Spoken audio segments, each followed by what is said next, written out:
Hey, all you cool cats and kittens, Morgan Baird here for another episode of Passing Under the Yellow with my co-host Matt Kemp. On today's podcast, we're going to discuss the truck race, rather uneventful weekend of racing for the truck and cup guys, while the Xfinity race I felt like delivered really well. All that and more on this episode of Passing Under the Yellow. All right, well, let's start off talking about the truck race on Friday night. That kind of the big storyline right off the rip was the pit crews being late. The Mm-hmm. the plane was delayed landing, and pit crews came in towards the end of stage one, and it was kind of crazy watching a lot of those guys just have makeshift pit crews, the guys that you could tell definitely didn't do it every week or definitely were not prepared to be doing it. So I felt like a lot of them did a really good job, but there was a lot of guys who had really long stops and played a big factor in the race. What were your thoughts? Yeah, I thought that was interesting. I don't remember the last time that a pit crew had been, running that far behind schedule. I'm not sure what caused that. I'm sure there's some tweets out there that could tell me, but I wasn't following it too closely. I did see that they, you know, uh, got there well into the first stage, it looked like. So, um, attaboy to the people that you probably would have never heard of, filling in for the guys that, you know, obviously couldn't be there in time. So that was a fun storyline to follow initially while that race got going. But happy to see everyone got there all safe and everything. I think the other big news, other than the pit crew going into, the pit crews obviously were an issue that day, but Kyle Busch making his return to the truck series. People either love him or hate him being in the trucks. I think he's great for the truck series. I think if I'm a driver, that's what I want to be racing. You hear Zane Smith talk about it, guys. John Hunter Nemechek, when he's out there, that's the guy. He's the standard. If you can go out and beat Kyle, that's how you move up. You got to beat guys like Kyle, and him being out there gives you that opportunity. So I like Kyle being in the truck and Xfinity series as well, which we'll touch on later. Yeah, well, like he said, after he won the truck race, you can't win them all if you don't win the first one. So he started off right. Unfortunately, couldn't pull it off throughout the whole weekend, but he had a great run in trucks, and it was really fun to watch him either way. I mean, he really destroyed the field. I think Zane really was honestly probably a little better at the end of the race. He was just so far back that he really couldn't do anything with him. So yeah, no, honestly, the restarts just kind of a regular truck race at Vegas. You know, restarts were really exciting. 3 or 4 laps, they get spread out and long green flag runs and Yeah, um, just played in Kyle Busch's favor. You know, he had to come from the back again a couple more times. So I think he didn't started in the do it. back at least twice. Yeah, he does. He I did what know he for does. sure. Yeah. Did what he does. Came out with a win. So yeah, and one more thing to touch on the truck race because I don't think there's a whole lot else, but um, big shout out to Chandler Smith. That was a heck of a save that he pulled. I don't know if you watched Oh that. yeah, that was unbelievable. Great, Yeah, fantastic save. sideways all the way through 3 and 4. That was Yeah, unbelievable. I thought Most guys wrecked honestly that. highlight of the race. Highlight of the Yeah, race that for was me. about the only thing worth tuning in for. I mean, other than that, I think the only caution that came out was when Haley Deegan got squeezed up between two or three trucks and they were four wide. People not paying attention, and she gets wrecked again. So, I think she needs to just stay off Instagram and and quit saying that she has a really good piece for the weekend because every time she does it, which is every week, she gets absolutely wrecked. So maybe just try I don't know being superstitious or something, but that's clearly not working for you, Haley. So try something else. All right, now we'll jump into the Xfinity race after, like we said, a rather uneventful truck race. I thought the Xfinity race was much more watchable. They were all over the track. I know they were in most of the, all races this weekend, but the Xfinity race, it came down to at the end who could save their stuff. Chandler Smith had the best car all day, other than probably Justin Allgaier. Um, I mean, he led 118 laps. Like I said, came down to a tire strategy, and Austin Hill comes. I think he was 8 or 10 seconds back with 10 laps to go. Maybe it wasn't that. I think it was 5 seconds back with 10 or 12 to go, and you could just see him hooking the bottom on both ends of the track. And even if Chandler Smith was a tire groove up off the bottom, I mean, he was just. I mean, Austin Hill was just him and Allgaier were carving into that lead. I honestly thought it was over with about 20 to go. I was like, yeah, he's so far out there. But Austin Hill stuck to his strategy of keeping it, hooking that white line. Um, it was a good race. Coming off four to take the white, Austin Hill got a huge run. You could see Chandler Smith missed the bottom by a mile. and Austin Hill just drives right around him. Taylor Smith ended up finishing third. He lost so much momentum off of that one move off four where he missed the bottom. So Austin Hill gets the second win of the year. Like I said, I thought Allgaier was the next best car. Um, you know, any of your initial thoughts on just based off of what I've said right there so far, Matt? Yeah, Austin Hill has been the show this year. Those RCR cars are putting some power out. I'm waiting to see Sheldon Creed do a little more, but I mean, for now, Austin Hill and that team is really, really hitting on it early. 2 out of 3 the first races of the year with the win, and he's leading points by ironically 21 points. So Is that right? um, yeah, he's racking up those stage points, those playoff points, and looking to be a championship favorite already. Right. Yeah. I don't, something I don't understand is I know, RCR is always running Xfinity car. I wonder why they didn't, kind of get dibs on Kyle Busch to run any of their Xfinity stuff. Obviously, they're not hurting for it, but I wonder how the deal kind of came up with Colleague and, you know, Richard Childress obviously has an Xfinity team. You would think it'd kind of be a situation where since Kyle Busch was at Joe Gibbs, he would run the JGR cars in the Xfinity series. I don't know. I just think that's kind of weird. I don't know what, I didn't look too much into that, but you would think Richard Childress would want to kind of have, Kyle Busch help lead those young guys up instead of the guys at Colleague and, whatever associates they have as far as where people get their cars from and stuff. So I don't know. That's just kind of something interesting I thought about over, the course of watching. I'm like, why is he in a Colleague car when he could easily be probably in a Childress car? Maybe it's not in the budget. I don't know. But some other notable finishes. Riley Hurt finishes eighth. He got stage points in both stages. Um, that's someone who I probably would not have put in my bingo card to be have three decent runs this year. Someone who was on that bingo card run well this year was Cole Custer, and he was absolutely didn't show up pretty much at all to Vegas. He was a non-factor pretty much the entire day. I don't even know where he finished. I don't think it was in the top 10. I want to say it was maybe 10th. I don't know. He ended up But 12th actually. 12. So yeah, just outside top 10. Pretty much Which non-factor all for day. Xfinity, when you're in a top tier ride, that's about as bad as it gets. Yeah, I don't know if it's Truthfully, on a good just. day. Yeah, I don't know if it's something where Stuart Haas is a little behind because I don't know why they'd be behind though. They've had Herbst and that running consistently for the past year or so after taking over for Briscoe. So Well, he's done that's one absolutely thing. nothing. So That's that's one thing that I've absolutely been dead set on saying is Riley Herbst should be in the 98 car because he's just he's not done anything in it. I mean, he's done the only thing he's done in it is wrecked. He hasn't won. He's been in the car that he's running now. The season before he got in won, I think it was 9 races in the champion or almost the almost championship. Probably yeah, should have been the the best championship. car all year. Yes, Best exactly. And then he jumps in it, goes winless, and still yeah. is what 2 or 3 years later. So, um, I don't think he's but I ever gotta won give an Xfinity race, no. even at Gibbs. Yeah. Has he even won So trucks? I don't know. I don't Maybe. think he's won ARCA. But either way, Yeah. that's something I was gonna say. I was gonna give him an attaboy because I've been an avid Yeah. Riley Herbst hater the last couple of years. Well, He's he been just outrunning Custer sucks. in the same Yeah, I equipment. mean, he just sucks. I mean, he hasn't But produced. If there's a wreck to be in, him and Brandon Jones, I would put Brandon Jones in that same boat. Other outside the two, I think he's got 2 or 3 wins for Gibbs there. I mean, if he's not winning, which he doesn't a lot, he's probably wrecking. Or as what he did this weekend, he sped twice on pit road, got a speeding penalty coming down under green. Then serving that penalty, he got another speeding penalty. So I mean, I don't know. Not the biggest.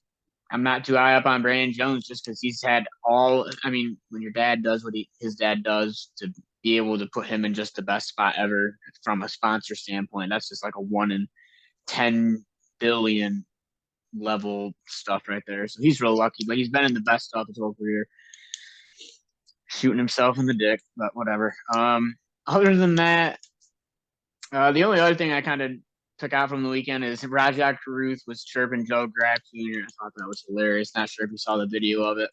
Um, I guess at some point in the race, them two got near each other, got together. I don't know, but from the comments I saw and what Raja said, he's just like, I just am not picking this fight. I'm thinking ahead, thinking smart. Not worth my time because the guy he's referring to is Joe Graff Jr. doesn't know what's going on when he's out there. And Rajah says, you're in one of the best cars. You're running 20th. How can you come up and pretty much talk shit to me?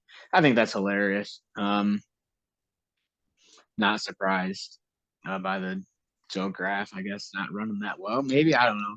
I think he ran okay wherever he ran last week without practice at Auto Club, but I don't know. I think he's got 5 or 6 races in that car. I'll wait to be impressed, I guess. But yeah. Other than that, for the Xfinity, I don't think I've got. I mean, other than that, Kyle Busch, he did finish fourth in the Xfinity race, so he didn't run terrible, but you could tell he just didn't have the car he needed to go up and compete. He was a top 5 car easy, but other than that, It's good seeing Kyle Busch come out of his Xfinity Series retirement. Other than that, that's about it. all right. Action packed here, the first 2 segments here on Below the Yellow, or whatever the fuck we're called. Okay.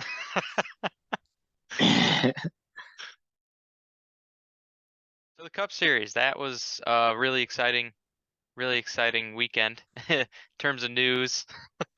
Yeah. Yeah. Yeah, news leading into the weekend was probably the biggest storylines, especially with Chase Elliott and having to miss, and all the discussion right now is all about, is Chase gonna get is he gonna get a playoff waiver? Should he get one? What do you think?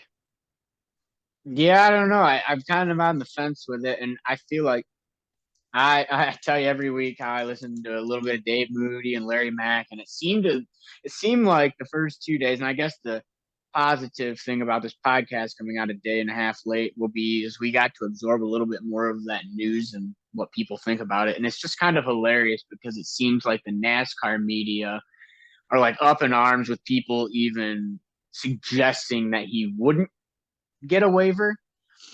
And Dave Moody, he gave a couple of examples of guys that have been hurt and got the waiver, but all of the guys that he named were also hurt while racing a NASCAR sanctioned event.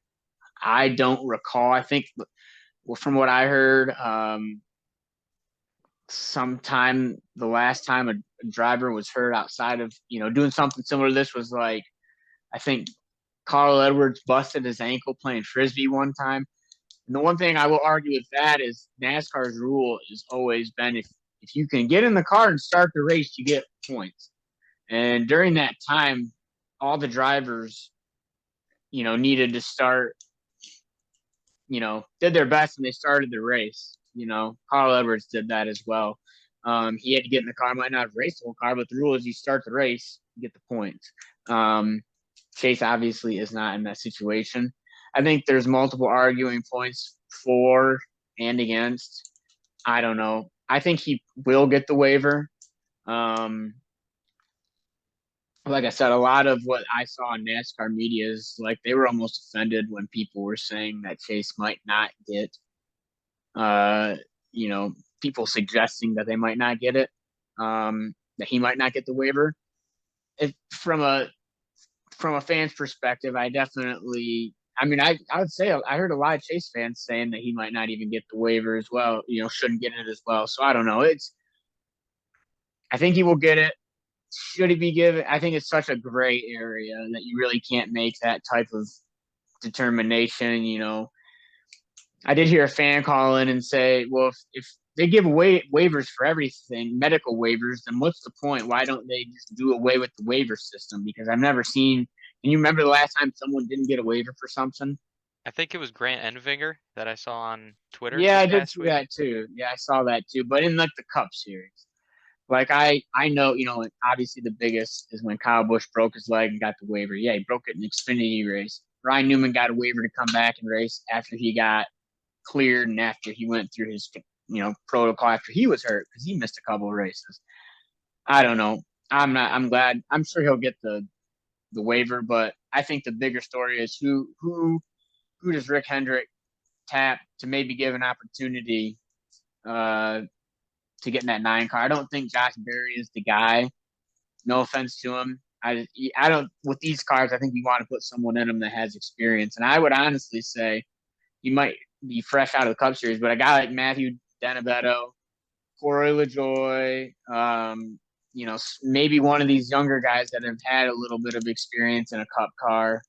Um, hey, this is your last chance here. I don't know. I think Denebetto might be a bad example, but I could see like LaJoy or someone like that. Ryan Priest, now that he's already in good stuff, I would qualify him for that. I don't know. I don't know how they landed on Josh Berry. I think it's probably because he was just there for the weekend and he was readily available. But I don't. I mean, who do you think would be your pick to possibly take that 9 car? And your thoughts on the waiver? Should he get one? Personally, I think he probably should, because I think it's pretty comparable to Kyle Busch's situation a few years ago. But I do think you have some valid points against it. Um, who's gonna get that ride?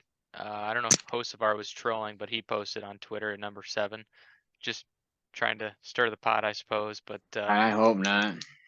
yeah, I don't know. We'll see if LaJoy gets tapped for it, because I know he's had that close relationship with Hendrick, and he's been representing the Chevy's. He's a Chevy the guy. nation. Well, I mean, that Spire team is really closely tied in with Hendrick and Hmm. the junior motorsports. So I wouldn't doubt if it's Corey LaJoy, if they throw him in there, just because he's got a lot of active Cup experience, and plus it'd be an opportunity for him. So it just matters, kind of what his partners want. I don't know what his sponsorship Yeah, I'm deals look sure there's like, and so much that goes into that because then they'd have to yeah, find someone to fill in for the 7 while Corey's gone. So it kind of set off a massive chain of events if they didn't pick someone. If they did pick someone who already has a current Cup ride, I can right. see that being the conflicting, you know.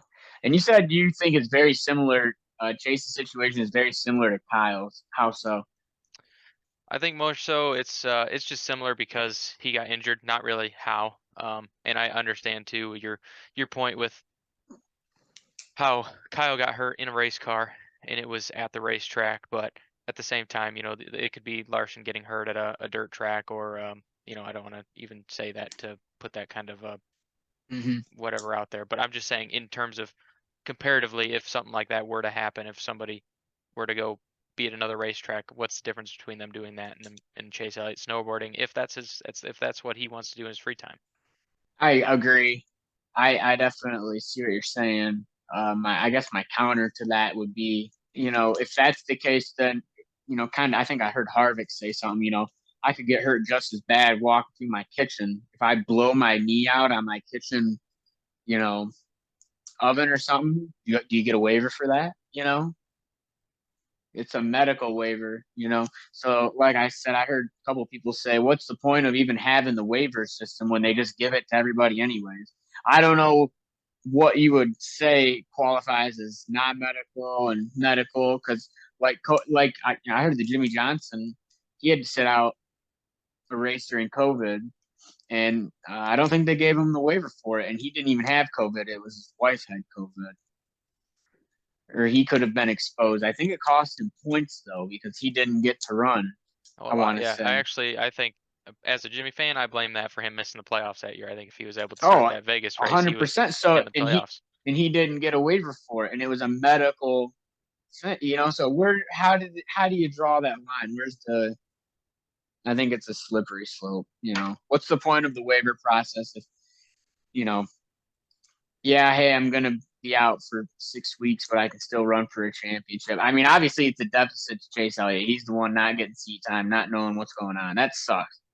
But even the year Kyle won the championship, he missed 13 fucking races, I think, or something like that. So Yeah, it was like 11 or 13. Yeah, it the was fact that he came almost back half the that season. year, yeah, the fact that he came back that year and did what he did was pretty incredible. Yeah, because he had to accomplish a lot. He had to get into at the time there was a top 30 in points. You had to be top 30 in points with a win to be eligible for your win to count for a playoff spot. Mm-hmm. Whereas now it's anybody Unopen, it's open. Yeah, anybody can. And I believe if Corey LaJoy were to get in the 9 car and if he were to win, he would could that put still run in the 7 because it's driver points. would that put him in as a driver I into the think it playoffs, would. even if I he think went it to the would. 7? But I know it would put the 9 in the owners championship. I'm Yeah, I think it sure. would be the driver. 'Cause the driver could. I think I heard it right on Moody or Larry Mack saying the driver could run for 3 different teams but still be going for a championship. very I don't interesting. know how that would Which work. It'd be interesting. so it would be kind of a crazy deal because Chase obviously wouldn't be in. So it would be Corey LaJoy in the drivers' championship. The number 9 would be in the owners' championship because the 9 But car they, would have but won. it couldn't win the drivers' championship. Yeah, Right. I and the mean, seven technically could. would the 7 car be an owners' championship? Probably not. No, it would not. I don't think. Yeah, because the seven's going to get the 7 car for owners points is going to get whatever whoever they put in that car, Yeah, they're wherever they not finish. unless they win. Yeah, Yeah, it's kind of a one of those deals for Hendrick. I think they're. I mean, if they put someone in there who can win, they get their car in the owners I will playoff. say So the one person they've seen like they always do is Justin Allgaier. No offense to him, he just doesn't do anything for me. Put someone in there, give someone a chance. I think Allgaier's a field filler for the Cup Series. No offense, he does real good at Xfinity, but he's not a Cup guy. I think they just put him in there to make sure it's someone who can get the car home. But I think they should give someone opportunity. I think that's how it should be. But what do I know? All right, everybody. Now we're going to touch on the Cup Series. Rather underwhelming race, but before we get to that, me and Matt do picks every week.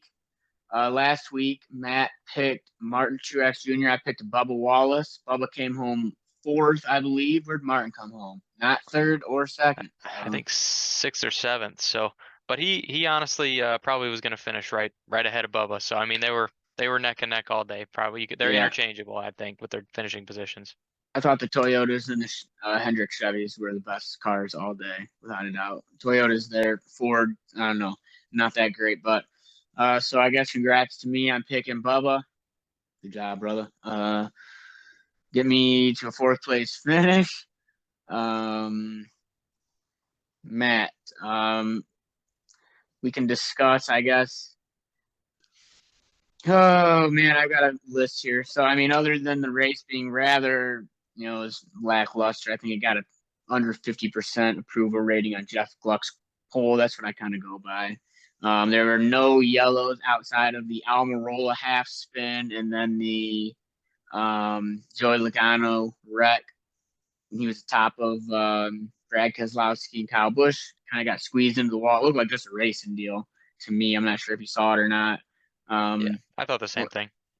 yeah, racing deal. Just 3 guys. I mean, they already say whenever you get up on someone's door with these cars, the car on the outside just gets really airtight, which is kind of bizarre to me. But I guess it kind of makes sense if you're getting if it's taking the air off of them. But um, in the car on the inside, I think it gets tight too, or it gets you tight, which used to just like kind of suck you around, DW suck you Right, around, but right. um, Sucked him around. Yep. so but now it makes you tight when you're side by side, which is already a bad thing when there's so much aero push. So uh, kind of one of my gripes with this car, but um, That's racing. yeah, just kind of one of those deals when you're 3 wide. That's racing. What Yeah. happens? It was at least cool to see. They were 3 wide for like a lap and a half before that happened too. So that was interesting. And then I guess we can kind of lead into that the caution that determined the race. It was kind of cool to see Larson get out and have the better car there at the end. I felt like whatever Hendrick car was out front was going to be the best one. Obviously, Byron had the best car all day, other than probably Larsonator. Um, that caution they threw with how many 5 or 4 laps to go with Almirola doing a quarter of a spin and hitting the wall. I do think it was a caution because there's been times in the past where way less has happened and they've thrown the caution. That's why I think it was the right call for the caution. Um, Now, in the same sentence of me bitching about their officiating, I'm going to say attaboy to them because they didn't throw the yellow when there was that wreck off of turn 2 on the last lap. Hey, NASCAR, see how hard that wasn't? Why can't we do that at a super speedway? He spun when he was running 12th. Did you know that, NASCAR? So he was right at the front of the field pretty much. He got hit in the door by Ryan Preece. Who else was in that wreck, man? Eric Jones. I don't know if you heard his radio afterwards. He Eric was Jones, not happy. Eric Jones, Allmendinger. Yeah, look at the video. You know what I'm talking about. But good job on not throwing the caution. Now let's implement that every single place we go. There's no reason. And look at the leaders were slowed down. So that's a perfect example. This is what I'm going to use every single time from now on. I would say that's a rather large crash. I think there's a total of 6 cars that were in. I think Gilliland was in it. I don't know. I'd have to see the replay. Oh yeah, big But licks. couple big lifts, big lifts. So there's the standard NASCAR. If they can't slow down by the time they get through turns 1 and 2 at Kansas and get around or Vegas, when they come around there, which they were, no reason we can't do it at every single damn track that is anything Las Vegas size and up. I would say Dover and up. You could probably even do it at New Hampshire. Okay, so there we go. NASCAR, live by it. I can't wait for Atlanta in 2 weeks when someone spins down to their lonesome off turn 2 on the last lap and you throw a caution. I will sit on here and shit on NASCAR for 30 minutes straight if I have to because I can. But no, hey, attaboy to them. They did the right thing. There's no reason they can't do that at Daytona, Talladega, Michigan, everywhere we go. That is how I feel. That was great. No call. Kind of jumping off of that. Larson, barring that last caution, had it not come out, Larson was really headed towards another First win at victory of the Vegas. year. First Yep. victory of the year, but Yep, definitely. not today. No, but even with his second place finish, he's finished in the top 2 all 3 spring Vegas races that he's run with Hendrick Motorsports, and it was looking like he was going to win 2 out of the 3. The fall race hasn't gone so well for him. Last year he got reared, and then I think he just he had a top 10 the year before. But yeah, spring race for him, great. Another interesting thing that I saw was from Auto Racing Analytics, and for the 2 people who watch us and follow us, thank you. But also Thank you make so sure to go much. check out Auto Racing Analytics on Twitter. They're an awesome follow. They have Do they follow us? no, but they Well, they then should. why are we giving them plugs? We No, also sir. we I'm just also don't we also don't have a Twitter. So I do. Oh yeah, no, we don't. Yeah, don't. yeah, not as out of yeah, whatever. I get it. So I get it. Yeah, fuck. anyway, Auto Racing Analytics, a great follow. I sent you the tweet, but they said had the final 50 laps gone green and the cars raced without interference, I was blown away by where everyone would have finished, but Daniel Suarez would have won the race. Well, my amigo didn't make it happen this week, did he, buddy? It's pretty crazy though. I mean, He that's didn't. not at all what I would have expected from the finishing order, from the speed of each car. Larson would have Yeah, that finished a was close wild. second, but I think I if you was put him out surprised there, how close everybody was, like you said. yeah, well, Like not only just all close, within but who was up there? Yeah, it was right.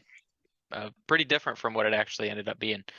Uh, and also for the whole entire race, they actually give like median lap times for the whole race and everything. So, and this is all on autoracinganalytics.com. So, Nice. if you like the stats like I do, you can go check them out there. But Larson had the fastest median lap throughout the whole race, and he also had the fastest. He had the second fastest Q4 or the Right. fourth quarter part of the race. So, uh, so that 5 car I think was probably Larson might He have been was the fastest strong. car, but He was uh, strong. There's no doubt about it. William Byron actually had the fastest lap of the race by over 10th. So that I car mean, was he was the just best as call quick. all day. I was not surprised. Yeah. So Nothing surprises me anymore. fastest car Nothing. probably did win the race. Oh, so for that last lap wreck, I'm looking. The 34 car was in it. The 14, the 41, Brad Keselowski. It was a good 6-7 car pileup. I mean, hey, attaboy NASCAR not throwing that yellow. I love it. So one thing I was going to touch on is at the end of that race, and you'd have to really go back and watch. And I went back and watched it probably 3 or 4 times. But 2 guys that lost out massively were Ross Chastain and Denny Hamlin on that last restart. And I don't know.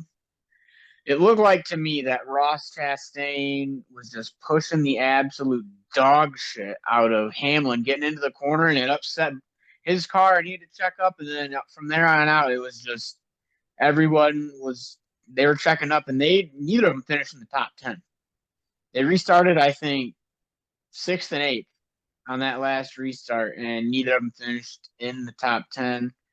Here I'm gonna just watch a quick little bit. Yeah, so no, Hamlin restarted 4th, Chastain 6th, and on this restart here, it looks like I mean, Chastain is all up underneath of that 11 car, and he's just pushing the shit out of him. Still pushing him, pushes him up the track in 1-2. So Chastain has to back out of it. Here comes Suarez to the bottom, making it 4 wide on him. At this point, Chastain's already outside of the top 10. Of course, I have him picked in my damn money league, and he shits the bed.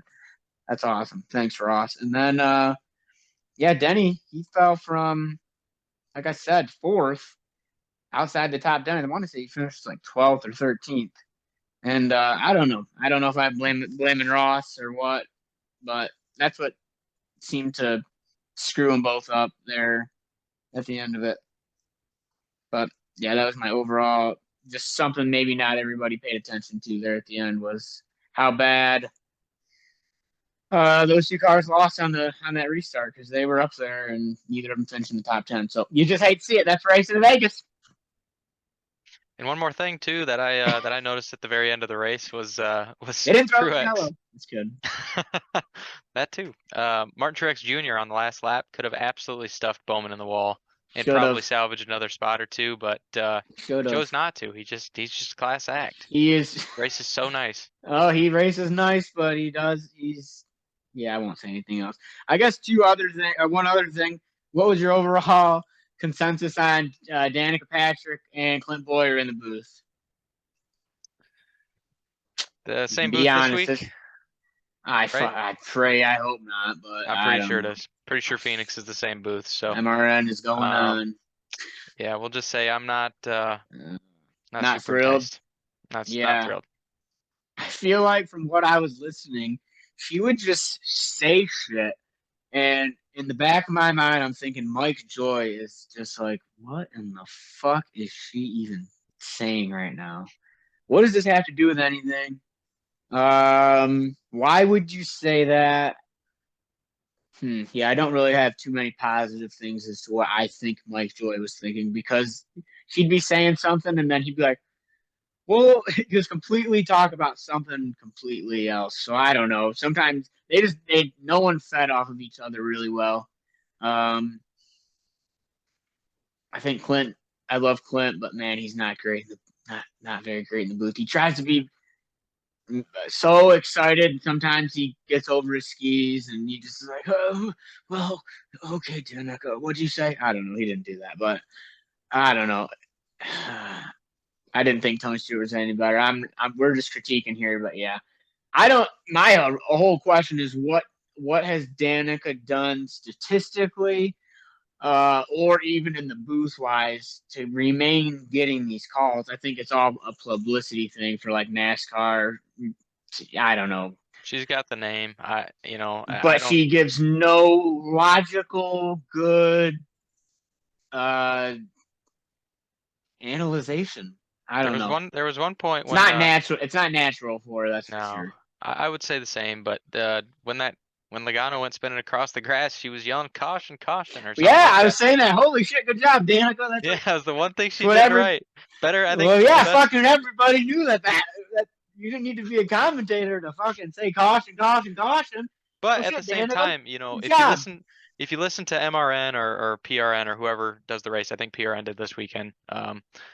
Whoever does it, the radio broadcast, obviously you're not watching a broadcast, so they're having to be super descriptive and super just basically describe what's going on and commentating, which Yeah, is they all do right. That's what great a at it. commentating They is do supposed great to at it. be. But PRN and MRN, they do great. honestly, the TV booth guys, I think they just don't really lean into that a whole lot, and they really just kind of like, oh, you can see it. Look at your screen. I No, don't know why I need to I say think anything. I would love to get up there next to fucking Dale Jr. and Jeff Burton and bring out my Larry Mack uh accent and DW. I can sound stupid. I can, you know, no offense, Daryl, but you sitting up in the booth saying, "Are you kidding me?" After every time there was a wreck at a super speedway this year, that no, we're not kidding you. It just happened, Daryl. Thank you. Now talk about what you just saw, please. But you got to Daryl, admit that anything Daryl Waltrip, I mean, even Daryl in his lowest moments in the booth is still better than what we've gotten lately.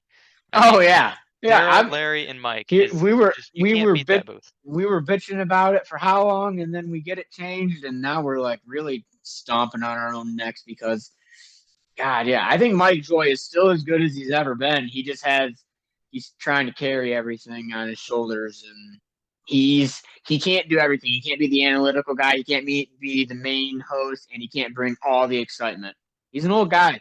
He's been doing it for a long time, you know, and he's one of the best ever. And he's not getting much help right now. I think, like I said, Fox put Clint Boyer in there because he's got a big personality and is a really funny guy when he can be himself, but he can't be himself in the booth. He can't say, "Oh shit, Junior, they're wrecking off there in four. Holy hell!"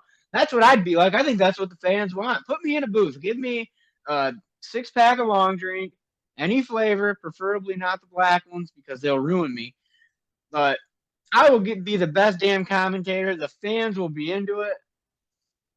Get a laugh here, get a couple laughs here and there. That's what the fans want. And damn, Fox, call me because I really think I could watch and do it, and it'd be fun. But yeah, that's just me being overly confident in my commentating skills. You've heard me, and I do a pretty decent job, especially after a couple long drinks. It's when it's Yeah, the best. absolutely, absolutely. I think that's a great idea and a great, Yeah, great plug for long drink there. So I think that's yeah, about it for the cup race, though. yeah. I think that's about it for the whole weekend. Oh, there was, I mean, there was one other thing that came out yesterday. I guess we can touch on it, but it was the Kyle Petty, Ryan Blaney comments. Did you happen to see those? Yeah, and I don't think I disagree with him, to be honest with you. I was gonna say I don't disagree with him very much, but Casey Kane was no slouch, man. He was a freaking pimp. He Uh, was good. I don't know. I think if you went back and looked at Casey's and Ryan's stats from the They're first few very years, they're similar. going to be They're pretty similar. close.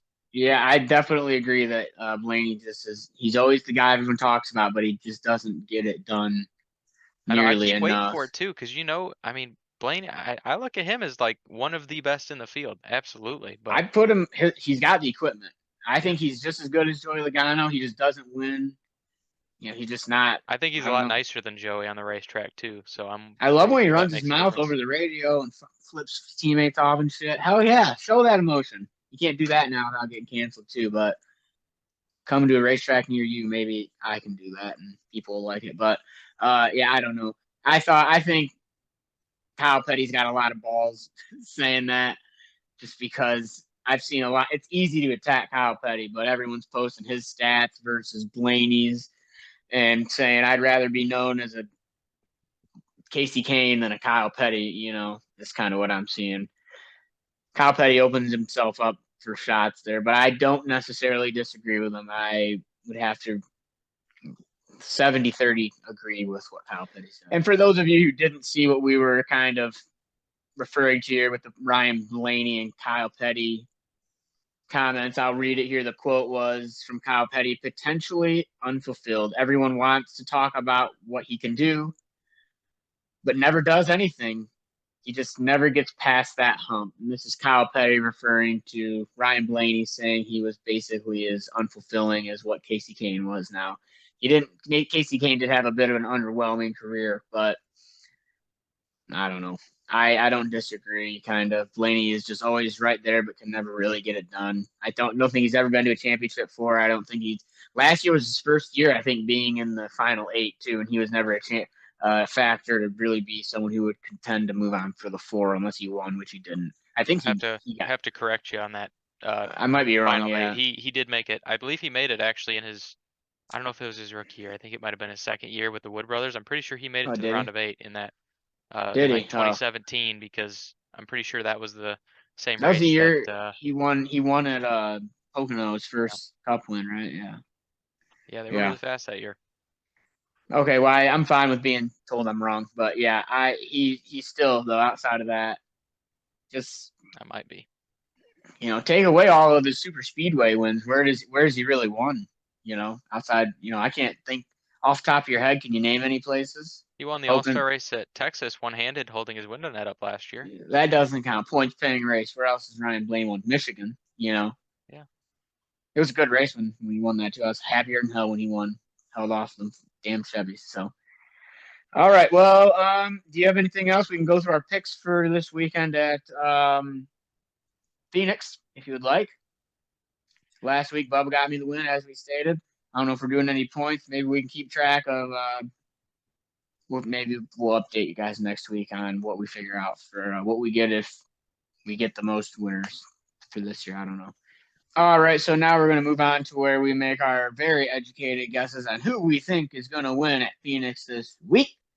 Last week, as we stated earlier, I stated that Bubba got me a fourth place finish.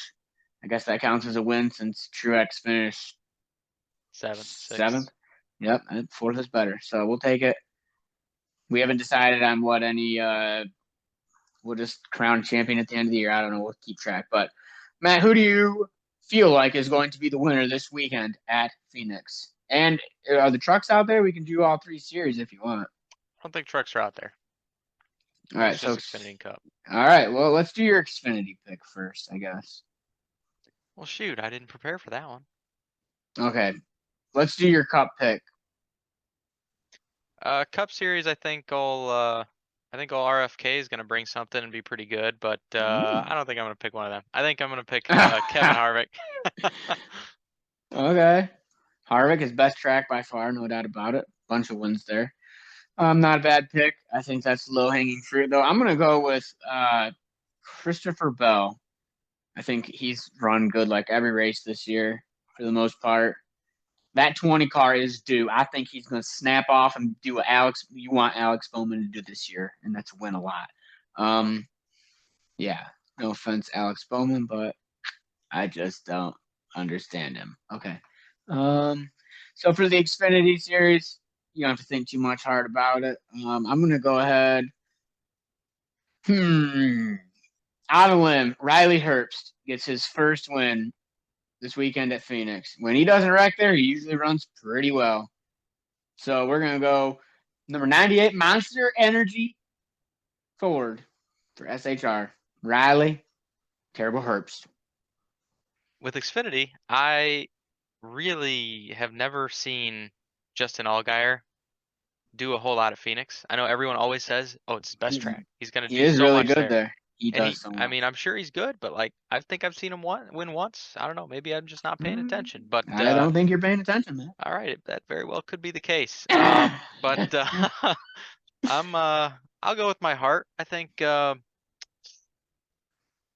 Kligerman is gonna pull one out in the 48 car. That's so adorable. I hope Jeffrey Earnhardt drives through him. We'll see what happens. That's short track racing. And I just want to point out too, while we're somewhat on Yes. on the subject, Yes. Alex Bowman. Alex Bowman currently has the most amount of top fives and the most amount of top tens, and is currently second in points. So Most amount out of how many? Three? yeah, that's 3 races, but I mean, Wow. he's off to a great start. Three Put top him tens put in him three in the races. final put him in the final four right now. Just saying, he's looking pretty darn good. Well, you could say so. This was last year when Byron won at Atlanta. He never had another finish better than I think 10th, and that was twice for the rest of the year. So Byron, he could be all downhill after this, and it's only 2 weeks earlier this year than what he got it last year because I think he got it. What is Atlanta after Phoenix, isn't it? Yeah, yeah, I believe so. But it's also, just so you know, the last 3 years, I believe, is unless, yeah, because 2020 Byron got his first win at Daytona because you bet me in that race that he was going to win like 3 months earlier. And $100. Nostradamus or whatever you call it over here, unbelievable. So Yes. uh, Thank you. yeah, and every year since then, I believe 2021, 2022, and now 2023, Byron's first win has come in the first few months of the season. And I mean, past He couple years goes he hasn't done cold. anything afterwards. So we'll see if he does something this year. Yep. Yep. Well, we will just have to wait and see. It is going to be a long and very intense, hopeful season. Here on Passing Under the Yellow. Matt, is there anything else you'd like to say to our fine viewers this week? Um, yeah, thank you for viewing in. You one person for viewing. Thank you. Thank you. Thank you. Glad you stuck around. We appreciate it. Yep. And be sure to tune in to what's that damn iRacing channel we race on Wednesday nights? I don't remember. Well, we race and iRacing on Wednesday nights. Look at our social medias, and you'll see it on there. If I make the field, I'll be racing. I'm usually dog shit slow, so I sometimes don't make it. Matt's really good though. He's already got a win this year at Auto Club. Good job, All Matt. luck, Winner no sticker skill. above the door. All skill, no luck. Okay. Other than that, thanks for watching. We'll see you next week after Phoenix. Love it when it's four wide, love it when it's fast, love it when the leader's call, the pack is moving past, love it when they're making lots and lots of noise, can't wait to hear the double say.